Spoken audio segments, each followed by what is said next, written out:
Rahmatullah. Assalamu alaikum wa rahmatullah wa barakatuh.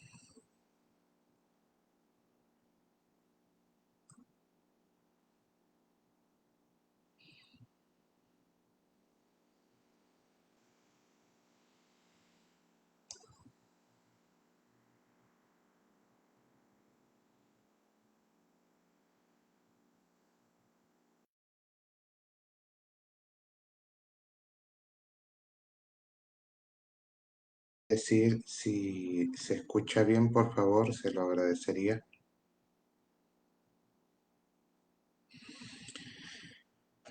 Bueno, eh,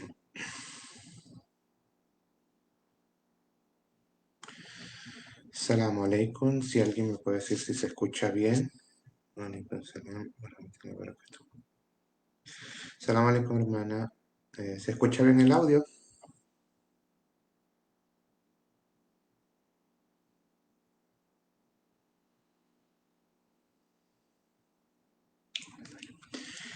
Bueno, Bismillahirrahmanirrahim. Queridos hermanos, estimadas hermanas, soy su hermano en el Islam, Suleiman Sebib, de Venezuela, representante de la UAMI acá en Venezuela. Y hoy estamos acá continuando con el curso de la verdadera personalidad del musulmán. Hoy vamos a hacer la clase número 2. Antes de comenzar la clase, vamos a hacer un pequeño repaso de la clase anterior en la que estudiamos cómo debe ser la relación entre el musulmán y su señor, y después vimos cómo debe ser la relación del musulmán consigo mismo. Hablamos sobre la importancia de la ejercitación, sobre la relación entre el siervo y su señor, cómo debe ser, lo más importante era la oración, el arrepentimiento, y vimos, alaikum salam, tía Eden, ella es Eden, María es mi tía, mucho, me alegra verte tía por acá. Hablamos sobre la importancia que tiene esto para nosotros, porque ser musulmán es aceptar la creencia del Islam como la verdad y pronunciar la shahada. Pero después de eso hay una serie de cosas que tenemos que ir aprendiendo que engloba la religión. O sea, ser musulmán no es solamente rezar y cumplir las obligaciones, sino que es vivir como musulmán en todas las esferas de la vida, tanto la social como la personal, como la económica, como la política. No hay una sola cosa que el Islam no haya mencionado, que no haya explicado sobre nuestra vida, cómo debemos actuar en distintas situaciones. Mientras terminan de llegar el resto de las personas que van a participar, les cuento una historia breve. A mí me gustan mucho las historias porque son cosas que nos dejan muchas enseñanzas para que vean lo que es la justicia en el Islam. Una vez cuando Omar ibn al-Khattab, que Allah esté complacido de él, era califa, o sea, era el gobernante de los musulmanes, viene un joven cristiano desde Egipto, un joven copto, y se queja con Omar. Le dice, eh, Omar o líder de los creyentes, yo hice una competencia, una carrera de camellos con el hijo del gobernador de Egipto y como yo le gané, él se enojó conmigo y me dio una cachetada delante de todas las personas y yo no pude hacer nada. Entonces él vino a donde Omar buscando justicia. Vean que Omar era el líder del imperio islámico, que en ese momento estaba creciendo, que en ese momento necesitaba que él dirigiera muchas cosas, lo económico, lo social, las guerras que estaban habiendo y el creciente imperio.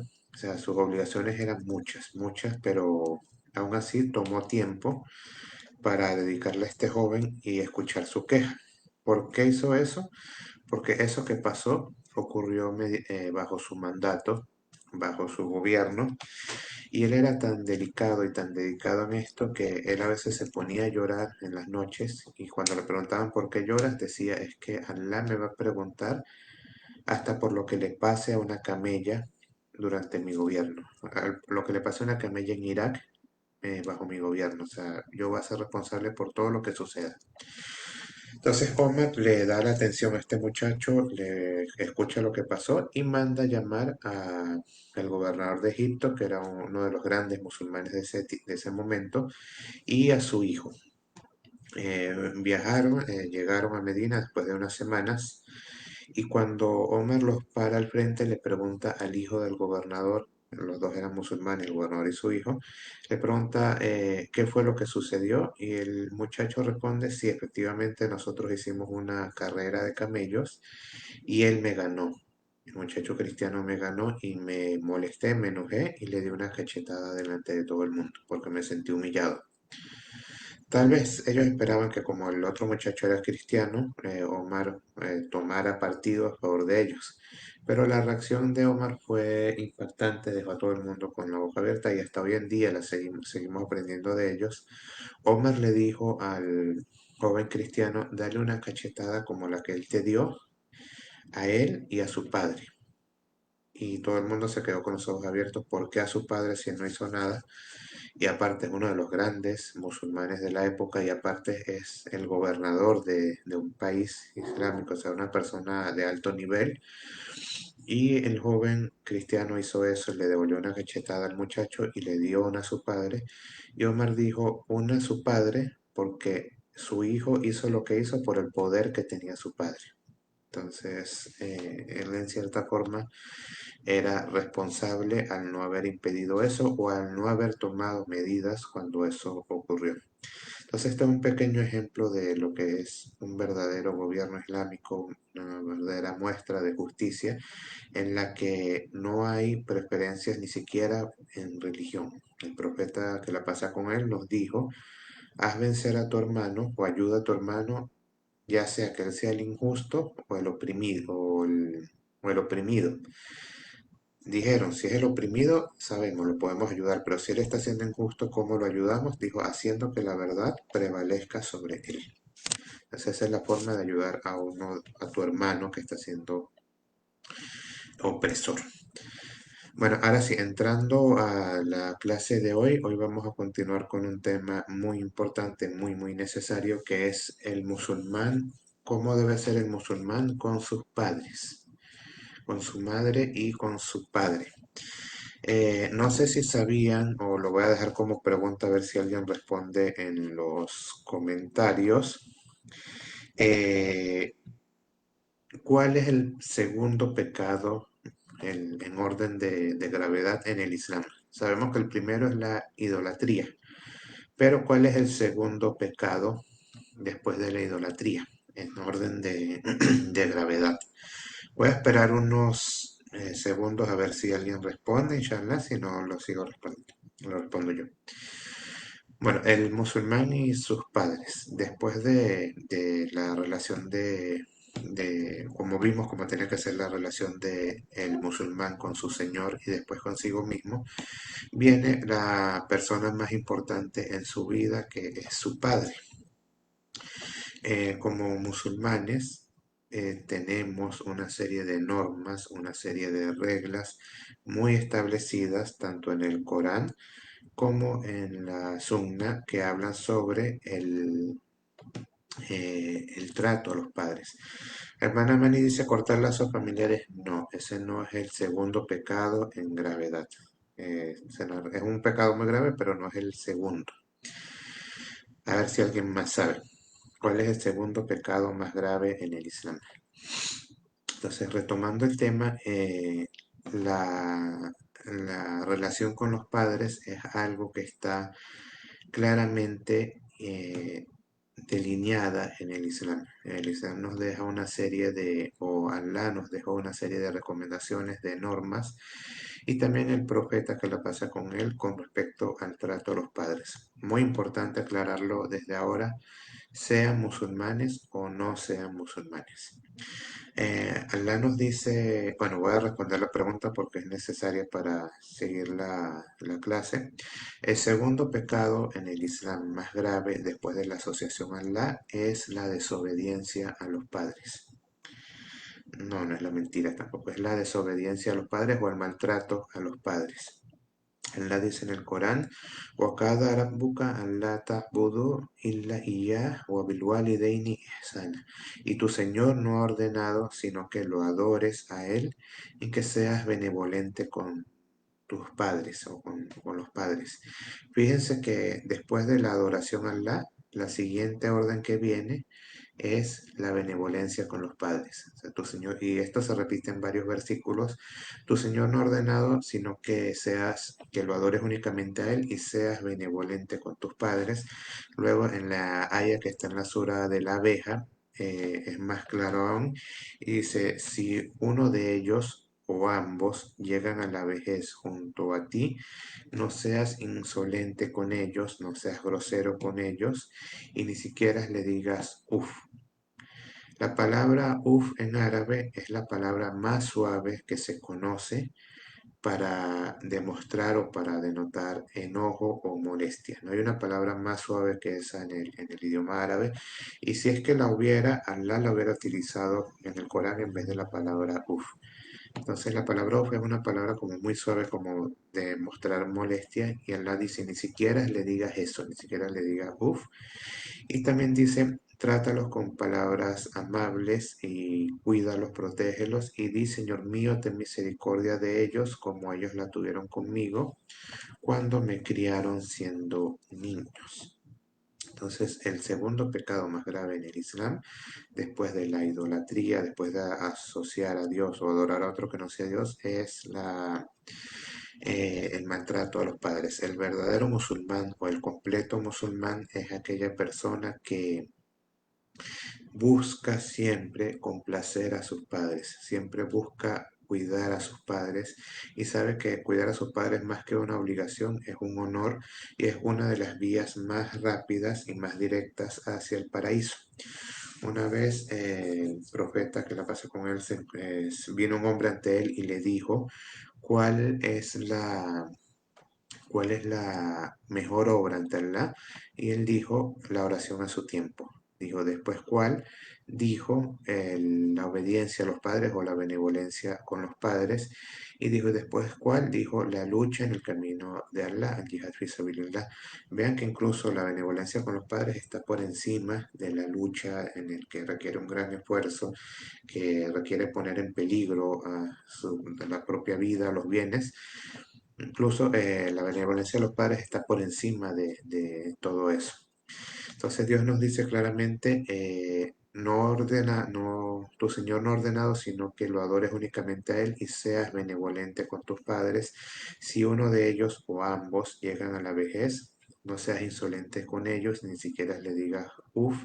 Trátalos con misericordia, con dulzura y respeto, y ruégale a Dios por ellos siempre. Es muy importante rogarle a Dios por ellos. Y esto es eh, como una de las súplicas más comunes que hacía el profeta, que la pase con él. Entonces el musulmán siempre intenta mantener complacidos a sus padres. ¿Por qué? Porque el profeta, que lo pasé con él, dijo: la complacencia de Allah está con la complacencia de los padres, y el enojo de Allah está con el enojo de los padres. Es decir, si tus padres están enojados contigo por algo, Allah va a estar enojado contigo en la misma manera hasta que ellos dejen de estarlo. Y si mueres en esa situación, es muy lamentable. También dijo el profeta que el maltrato a los padres es el único pecado, el único que se le asegura un castigo en esta vida y en la otra. Hay pecados que, si la persona los comete, perdón, Allah puede castigarlo en esta vida y no castigarlo en la próxima. O puede castigarlos en la próxima y no en esta vida. O tal vez no lo castiga, o tal vez los castiga en ambas. Pero el maltrato a los padres o la desobediencia a los padres es el único pecado que se castiga tanto en esta vida como en la otra vida. Tiene el doble castigo asegurado. Entonces, como los musulmanes también cuidan de sus padres, están atentos a sus necesidades. Incluso había uno de los compañeros del profeta que decía: yo cuando como con mi madre, yo no como hasta que ella termina de comer o hasta que ella queda llena, porque me da miedo comerme algo que haya querido comerse. A veces algunos musulmanes lo que hacían era poner la mano en la comida, pero no tomaban nada, se la metían en la boca fingiendo que estaban comiendo, para que sus padres comieran y se llenaran. Otra de las cosas o de las obligaciones que tenemos como musulmanes es que si nuestros padres no son musulmanes, tenemos la obligación continua de tratar de enseñarles la religión, de tratar de guiarlos, de tratar de darles, de hacer que nosotros seamos el medio para que ellos se guíen. Aunque la guía viene de Dios, nosotros podemos ser la herramienta para eso. Y hay que tener mucho, mucho, mucho cuidado. Esto lo digo porque lamentablemente lo he escuchado mucho de muchos nuevos musulmanes y de nuevas musulmanas que le pierden la paciencia a sus padres. Incluso algunos o algunas se van de casa porque dicen que mis padres no me aceptaron, que mis padres no me rechazaron, que no me dejan ser musulmán, que no me dejan ser musulmana. No, la respuesta a eso es que ellos no es que no te aceptaron, sino que tú no los aceptaste a ellos, tú no aceptaste que ellos te dijeran que no y no tuviste la paciencia que esto realmente necesita. Si supiéramos la importancia del tema de guiar a nuestros padres, los que no son musulmanes, estaríamos rezando toda la noche y esforzándonos durante todo el día para que ellos conocieran la verdad y para que la aceptaran. Había un profesor, un sabio, que decía que si uno de tus padres o tus padres no son musulmanes y tú duermes tranquilo durante la noche, tú eres un mentiroso y no los quieres. Aunque digas lo que digas con tu boca o aunque hagas las cosas que hagas por ellos, pero si no te preocupa su guía, tú no los quieres sinceramente. Puede ser que los necesites, puede ser que te hagan falta, pero sinceramente no los amas. Entonces, es muy importante esto. Si alguno de tus padres siente rechazo o te demuestra rechazo por tu religión, el único camino, la única opción que tienes, no es una opción, sino que es la única opción que tienes, es paciencia, demostrar mucha, mucha paciencia, aguantar lo que ellos te digan, ellos lo que ellos te hagan, no obedecerles en las cosas que implica desobedecer a Allah, pero tener mucha, mucha paciencia y nunca, nunca dejar de tratarlos bien como la religión te ordena. Puede ser que en un día en el que menos te imagines, Allah decrete la guía por ellos a través de ti, y ellos también se hagan musulmanes. Y si no llega a pasar, al menos no vas a tener el remordimiento y en el día del juicio no vas a ser responsable por no haberlo aceptado. Cuando el profeta Ibrahim, que la pasa con él, estaba guiando a su padre o estaba aconsejando a su padre, ¿cuál fue la respuesta que su padre le dio? Te voy a lapidar, o sea, te voy a matar si sigues ofendiendo a mis dioses y eso, pero eso hizo que Ibrahim dijera, ya me voy de aquí, no, no quiero saber más de ti. No, él siguió intentando convencer a su padre, él siguió intentando guiarlo y en el día del juicio él no se va a sentir culpable por ello porque él hizo todo lo posible. Fue su padre el que no lo hizo, pero todo lo que tenía que hacer Ibrahim por su padre lo hizo y así tenemos que ser nosotros. No dejar un recurso, no dejar una forma, no dejar un medio que pueda servirnos para que nuestros padres conozcan la religión. Otra de las cosas que nos enseña la religión con respecto a nuestros padres es a honrar a sus amigos, ya sean estos musulmanes o no, tratarlos bien, mantener esos lazos con ellos. En cierta ocasión, Omar ibn al-Khattab vio a unos amigos de su padre y les regaló dinero en caridad y aparte de eso los trató muy bien, los invitó a comer y estuvo pendiente de sus necesidades y alguien le dijo, ¿acaso no era suficiente con el dinero que les diste? Y él dijo, yo escuché al mensajero de Allah decir que hay que mantener las relaciones con los padres y los amigos de los padres, si no, Allah va a extinguir tu luz, la luz que vamos a necesitar en el día del juicio. Entonces, otra de las cosas que hace un musulmán completo, aparte de mantener a sus padres contentos, atendidos y felices, es mantener las relaciones con los amigos de sus padres, tanto en vida como después de la muerte de ellos. Ahora una pregunta, si mi papá o mi mamá no es musulmán o no es musulmana y me piden ayuda en algo, me piden dinero, quieren algo de mí o yo puedo tratarlos bien o puedo apoyarlos en todo lo que necesiten, aún así no sean musulmanes. La respuesta es sí.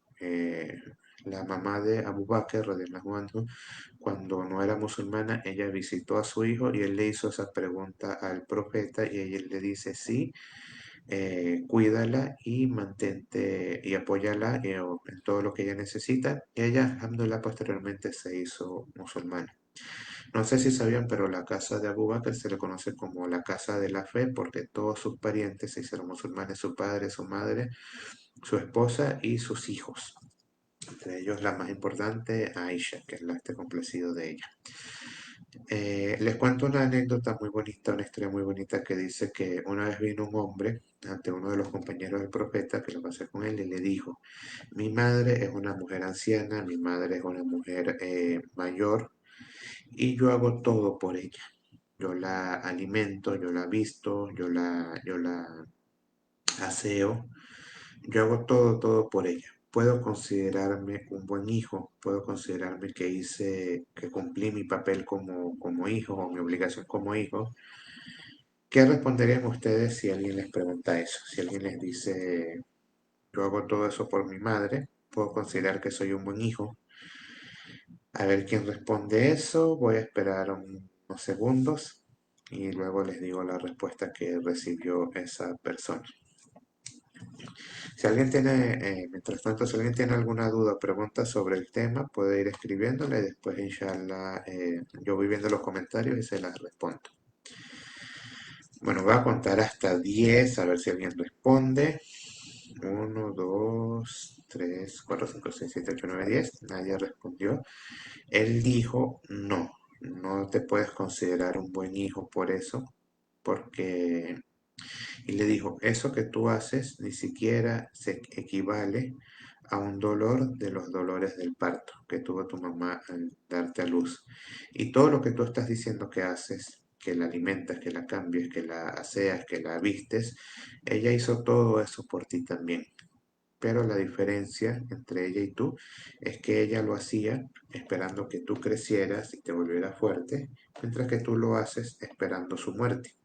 No es que quisiera que muriera, sino que la está cuidando hasta el día en que ella vaya a morir. Así que le dijo, no te consideres que eres un buen hijo por eso, porque eso que estás haciendo no es nada comparado a lo que ella hizo por ti. ¿Qué decir de la mayoría de los musulmanes hoy en día? Me incluyo que somos tan descuidados con nuestros padres y no les damos el respeto o la posición que no es que se merecen, sino que el Islam les puso por encima. No hay una religión en el mundo, ni un sistema en el mundo, ni en el pasado, ni lo va a haber en el futuro, que le dé una posición a los padres tan altas como se la dio el Islam. Entonces, regresando un poco, resumiendo, como musulmanes se considera segundo peor pecado en el Islam. Después de la idolatría, la desobediencia a los padres.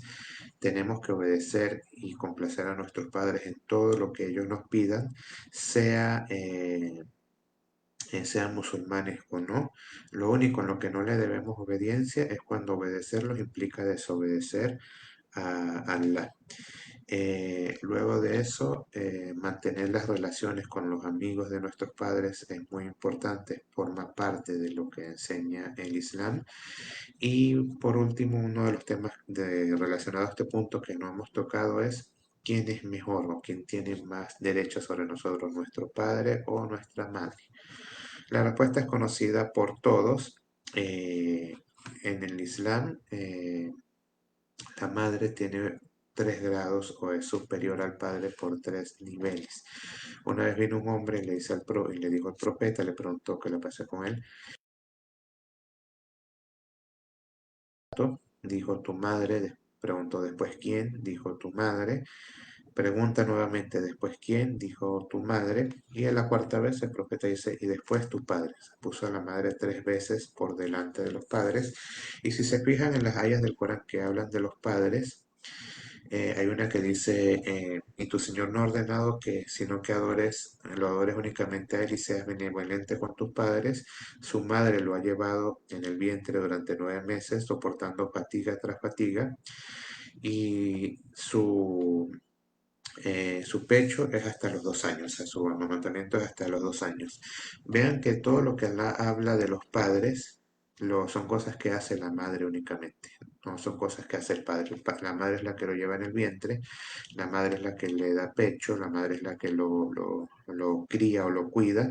Todas esas cosas son hechas por la madre. Aún así, Alá menciona a los padres, pero todas las obras que menciona son hechas por la madre porque tienen la mayor posición. Y qué mejor para finalizar este tema, este punto, que decir, recordar el dicho del profeta, que la pasé con él, que dijo que el paraíso que tanto anhelamos está debajo de los pies de la madre, por todo el esfuerzo que se hace. Una última cosa sobre este punto, ya es como la tercera vez que digo que es la última, pero es una historia muy bonita presente en el Corán. En la Sura 18, Allah se menciona la historia del profeta Musa con Khidir, cuando ellos están viajando y pasan por una serie de partes donde se montan primero en un barco, donde Khidir empieza a romper el barco, luego se encuentran a un joven donde él lo mata, y por último ellos van a un pueblo donde la gente los trata muy mal. En ese pueblo había una pared que se estaba cayendo, que se estaba haciendo pedazos, y Allah manda a Musa y a Hider a reconstruir esa pared. Esa pared estaba en un pueblo que es de gente que fue muy grosera con ellos, que los trataron muy mal, que no le dieron ni comida ni agua. Pero aún así Allah le dice, reconstruyan esa pared, y ellos la reconstruyeron. Y luego dice, detrás de esa pared había un tesoro que le pertenecía a dos huérfanos. Si esa pared se hubiera caído, hubiera cedido, el tesoro hubiera quedado libre a la vista y se lo hubieran robado. Por eso la mandó a reconstruir a esa pared. Pero ¿qué tenían esos huérfanos de especial? Porque esos dos huérfanos en especial y no otros huérfanos que eran tan especiales que Allah mandó a dos, a un profeta y a otro, no se sabe si era profeta o no, pero eran las dos mejores personas que habían en la tierra, a reconstruir una pared, a cargar piedra por piedra, a sudar, a trabajar, y en un lugar donde la gente fue mala con ellos. ¿Qué tenían de especial esos dos huérfanos? A ver si alguien responde, la dejo en el aire. Y bueno, el otro punto que hoy vamos a tratar sobre la personalidad del musulmán, como ya pasó casi toda la clase hablando de los padres, vamos a hablar un poco sobre cómo era el profeta, que la pasa con él, con sus enemigos. Esto es algo que nos va a dejar una enseñanza. Voy a contar una sola historia que nos va a dejar una enseñanza muy bonita, inshallah. Había un hombre que se llamaba Sumama ibn Usal, que era un hombre, era el líder de una tribu que era un hombre muy temible, muy malvado en ese momento. Eh, la hermana Mani dice que sus padres eran personas piadosas. No sus padres, su padre. Dice Allah en el Corán, Wakana Abu Salih, y su padre era un hombre bueno. Correcto. Y esto quiere decir que si ustedes son personas buenas, si ustedes son personas justas, tengan en cuenta que si ustedes mueren, Allah va a quedar en el cuidado, va a cuidar a sus hijos y no les va a permitir que nada le pase, y no solamente los va a cuidar, sino que los va a cuidar de la mejor manera. Muy bien, me gusta. Bueno, continuando con la historia, Sumama ibn Musal era un hombre, un líder de una tribu, era un hombre muy temible, era un hombre muy valiente, y él una vez se encontró con un grupo de musulmanes y él los mata, él mata a esos compañeros del profeta, y luego de eso él va a Medina, él planea algo y se va a Medina, y su plan era asesinar al profeta, que lo pase con él. Él le puso veneno a la espada para que con solo un corte él pudiera matarlo. Aunque sea con herirlo, pudiera causarle la muerte. Cuando los compañeros del profeta, que lo pasé con él, ven a su mamá y lo reconocen, lo primero que hacen es abordarlo, lo bajan del camello a la fuerza, lo amarran, le quitan la espada, ven el veneno y lo amarran y mandan a llamar al profeta, que le pasa con él, y le dicen, mira a quién está, mira a quién tenemos acá. Era nada más y nada menos que uno de los peores enemigos del Islam, un asesino, alguien que había matado a unos musulmanes a sangre fría. El profeta, que la pasa con él, lo ve, y sabía que él venía a matarlo. Ahora les hago una pregunta. ¿Qué harían ustedes si ustedes llegan hoy a su casa y sus vecinos tienen a alguien amarrado afuera y les dicen a ustedes, él venía a matarte y lo amarramos? ¿Qué hacemos con él? A ver, voy a repetir la pregunta por si no quedó clara. Imagínense que ustedes llegan a su casa y sus vecinos tienen a alguien amarrado afuera y les dicen, él venía a matarte, ¿qué hacemos con él? A ver quién responde eso. Si te llegas a tu casa y tienen ahí a alguien que venía a matarte. Si preguntan por qué te iba a matar, por tu religión, odia tu religión, te odia a ti por ser musulmán o musulmana y por eso quería matarte y si hubiera podido hacerlo, lo haría. A ver si alguien responde qué haría en esa situación. Al profeta que le pasa con él, se le presentó esa situación con él. Le dicen aquí lo tenemos amarrado, es un asesino, mató a musulmanes y venía a matarte. ¿Qué hacemos con él? A ver si alguien responde. Voy a esperar unos segundos nada más. Voy a esperar unos 20 segundos.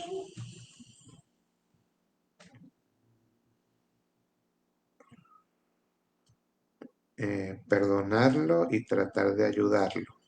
Eh, Perdonarlo es una opción, claro, pero tratar de ayudarlo ¿cómo? Si lo liberas, o te mata o te intenta matar.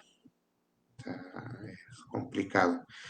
Yo he hecho esta pregunta en otras reuniones y he encontrado muchas respuestas. Hay personas que decían mandarlo a la cárcel, llamar a la policía, preguntarle por qué te quiere matar. Incluso había personas que decían yo lo mataría y en defensa propia. No no me atrevo a decir que era una respuesta mala, cruel, porque también la vida de la otra persona estaba en peligro. El hermano Luis dice, el profeta le dio comida. Antes de eso, él hizo otra cosa. Lo primero que hizo fue preguntar por qué está amarrado en el sol, por qué lo tienen amarrado en el sol y no en la sombra. ¿Alguno de ustedes, en caso de que se le presente esa situación, le hubieran dicho a sus vecinos por qué lo tienen amarrado en el sol y no en la sombra, por qué no lo amarraron adentro? Y después que lo pusieron en sombra, preguntó, ¿ya le dieron comida? ¿Ya le dieron algo de tomar? ¿Ustedes harían eso con alguno, con una persona que viniera a matarlos? La respuesta es que no, nadie haría eso. Y el profeta hizo eso. Luego le preguntó, ¿qué quieres o a qué venías? Y él le dijo, tú sabes a lo que yo venía. O sea, tú sabes que venía a matarte. Si me liberas, vas a liberar a alguien que es agradecido. O sea, te voy a recompensar económicamente. Si me matas, mi clan va a tomar venganza. Y el profeta se fue y volvió al día siguiente, le preguntó lo mismo y tuvo la misma respuesta.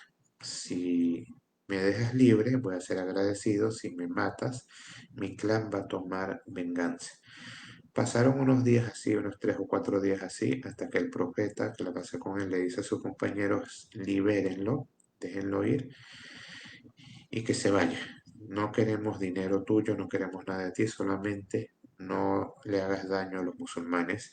Y su mamá, Ibn Usal, que era el líder de una tribu, una persona muy importante, se levanta, se arregla y se va.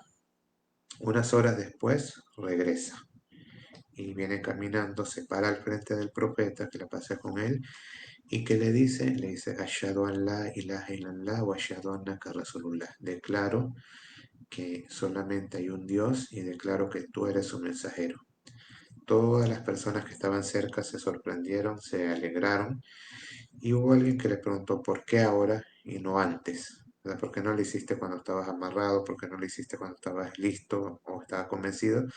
Él dijo, yo no quería que pensaran que lo hice por miedo o que lo hice por, por salvar mi vida. Y luego le dijo al profeta, no había una religión para mí más odiada que la tuya y ahora es la más amada. Y le dijo luego, y no había una persona más odiada para mí que tú y ahora eres la persona más amada para mí. Incluso Omar, que estaba cerca, dijo, yo antes prefería un cerdo que a él y ahora lo quiero más que a varios de mis hijos. Y esto fue lo que logró el profeta, que la pasa con él, con el buen trato, con la tolerancia y con la misericordia.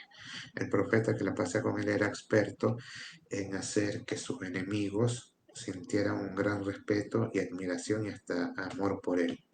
A veces incluso, aunque no llegaban a convertirse, no dudaban de él, a veces no lo llevaban a respetar profundamente y todo esto se logra es con el trato, con el perdón, con la misericordia y con la tolerancia. Esa era la imagen que tenían los musulmanes ante las personas. Lamentablemente hemos perdido mucho de esa imagen. Incluso, me permito la última historia, anécdota pequeña, incluso una vez un musulmán fue retenido en Meca, él quería emigrar desde Meca a Medina y fue retenido y Abu Sufyan, que en ese momento no era musulmán, le dice, te dejamos ir, pero tú llegaste a Medina, a Meca siendo pobre y te vas siendo pobre. Si te quieres ir, tienes que darnos todas tus riquezas. Y él le dijo, acepto, toda mi riqueza está enterrada en tal parte. Y cuando dijo la dirección, Abu Sufyan le dijo, libérenlo. Y uno de sus soldados dice, ¿y si nos está mintiendo, nos está engañando? Y él dijo, no, los musulmanes no mienten. Vean que hasta los enemigos de los musulmanes reconocían la veracidad y los modales de los musulmanes.